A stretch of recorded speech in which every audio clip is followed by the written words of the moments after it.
back there, okay? All right, now, I also want to tell you that the next thing that we're going to do after we get through with bringing our troops home, and that's all part of it, is we're going to go to what I believe is the most important long-range issue facing the United States of America. People may disagree with me, but to me the most long-range and most difficult issue that's facing us right now is energy. How do we stop? How do we get off the energy? How do we get off oil? How do we get to the point where we have renewables? Because I'm going to tell you that the three things that are on everybody's mind right now, the three things are all related back to energy, okay? First one is security. Your security as a nation, okay? The second one is our environment, and the third one is our economy, and they are all related. They're all integrated with one word. The word is energy, because we have to go back and look at oil. Why are we in Iraq? Well, George Bush will tell you we were in Iraq because of weapons of mass destruction. George Bush will tell you that we're in Iraq because of, what was the other ones? Because they caused 9/11, or because Saddam Hussein was a problem. Well, all those things are gone right now, yet we're still there. What's that about? This was really the first of the great oil wars, okay? Because when we get rid of, or use up, the oil from Iraq, what do we do next in order to keep our children home in the winter? Because we won't have it. I'm going to tell you what we do. We start looking around and we say, you know, Venezuela looks pretty good. And when Venezuela is gone, we look and we say, Mexico looks pretty good. And next thing you know, it's Canada, right? That's what happens as this oil begins to dwindle.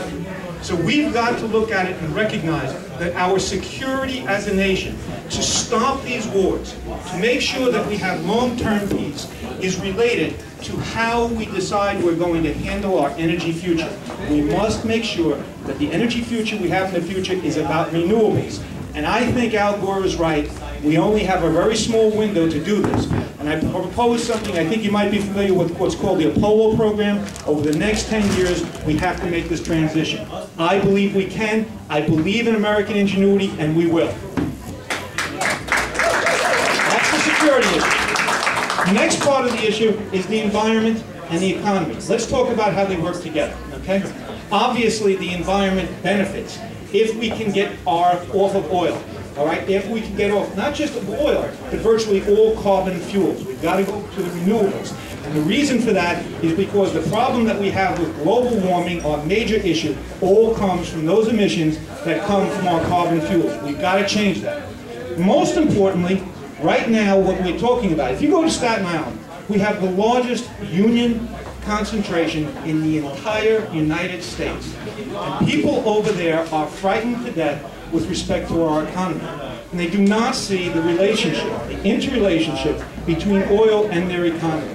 They do not see the interrelationship with what we have to do. Right now, think about what's happening with our economy. We're all familiar with NAFTA, CAFTA, WAFTA, BAFTA.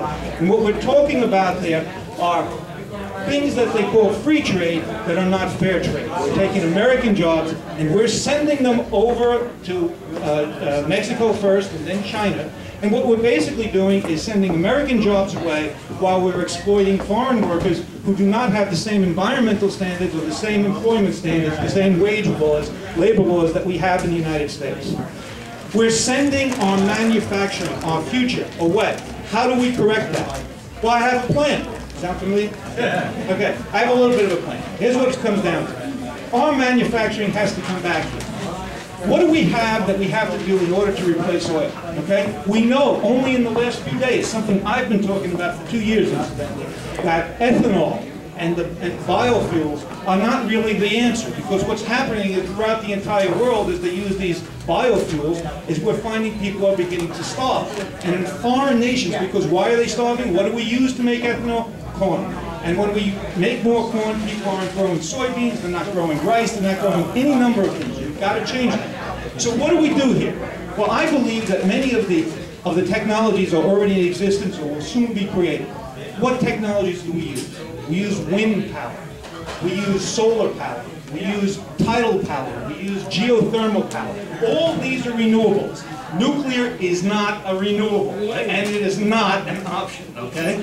What we have to do is here's what you do with respect to energy. What's that old expression, John, about if, you know, like, If the world gives you lemons, what do you make? Hey, I got an idea. Let's make lemonade, okay? And here's how we do it. We've recognized, again, all these things are interrelated. I want to make those windmills, and I want those United Auto Workers in Detroit to make them, okay? I want to make those geothermal materials, and I want workers from Tarrytown to be making those geothermal materials. I want our solar panels to be made down in New Mexico and in California. I want every single one of those pieces to be stamped right on it and made in America. I want labor, American labor making it. People say, well, Steve, we have all these treaties. Well, let's talk about how they all interrelate. There's an exception to all those treaties, and that is when we're doing things for national security, we can insist that those items be made here. And we can, and we will. And by doing that, we actually will renew or get us to the point where we are going to be able to address energy, security, our economy, and our environment. We can do all of these things, but we have to start talking about them. More importantly, we have to start doing them. The guy by the name of George Bush doesn't want to do any of those things. I'm looking at many, many different things. You know, I'm looking at the paper in the last few days, and I see that, I think it was Vito Fossella. Yeah, that's the guy. Vito Fossella has made a determination that all of a sudden, he wants the Food and Drug Administration to take over tobacco. Okay, the regulation of tobacco. Now notice that the Supreme Court about 6 weeks ago made a determination that you can't sue, all right, a drug manufacturer if they have followed the rules of the Food and Drug Administration with respect to how the product comes together. Do you think that maybe tobacco took a little hint here? And do you think that maybe that when you find that Vito Fossella and the boys are getting together, they're saying, you know what, we can get lots of money from the tobacco lobby, and what we're going to do right now is pass laws that's actually going to protect tobacco.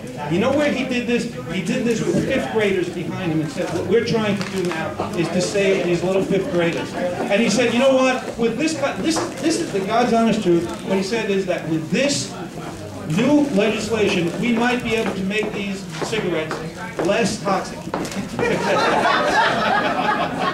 That's the absolute truth. He said they should be less toxic. Didn't say that they shouldn't be toxic at all. He said they should be less toxic.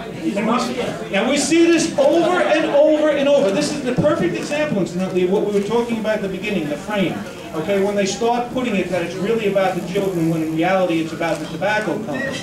All right, when we say that it's really a Clean Air Act, when it's really a Dirty Air Act, it's actually making the air dirtier. Okay? It's the same thing with the Clean Water Act. Anyway, those are my platforms, and it's probably best if I just say right now, because my opponent would like to say a few words. All right, he said them. And now I'd like to open it up to any questions anybody. Okay. Thank you very much, Stephen Harrison.